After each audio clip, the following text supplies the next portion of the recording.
अतिराग आणि भीक माग ही म्हण आपण अनेकदा ऐकली. राग आल्यावर काही क्षण आवरायला हवा, अन्यथा मोठा अनर्थ घडतो. हे कळतं पण अनेकदा वळत नाही, म्हणजे त्याचा अंमल होत नाही.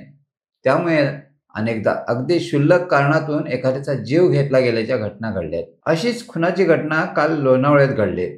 केवळ वाहन वळवण्याच्या किरकोळ कारणावरून स्थानिक नागरिक व पर्यटक यांच्यामध्ये वाद झाला. स्थानिकांनी रॉड, दांडके, वायपर यांसारख्या हत्यारांनी मारहाण केल्यानं यात पर्यटकाचा मृत्यू झाला, तर अन्य दोघे गंभीर जखमी झालेत. नमस्कार, मी राजेश सावंत, प्रहार न्यूज लाईन मध्ये आपलं स्वागत करतो.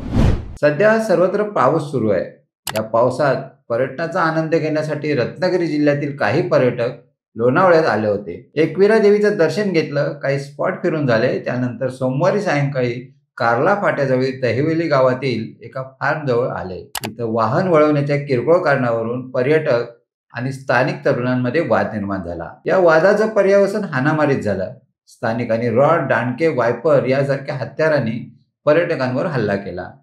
या हल्ल्यात कमलेश तानाजी धोपावकर यांच्या डोक्यात गंभीर दुखापत झाली. त्यांना तात्काळ रुग्णालयात नेलं, मात्र उपचारापूर्वीच त्यांचा मृत्यू झाल्याचे डॉक्टरांनी घोषित केलं. 45 वर्षीय कमलेश गुहागर जवळ आडूर कोंडकरुल इथले रहिवासी, तर 42 वर्षीय मनोज मधुकर वरवटकर आणि 26 वर्षाचा तरुण प्रज्वल उदय मेहता हा या मारहाणीत जखमी झालाय.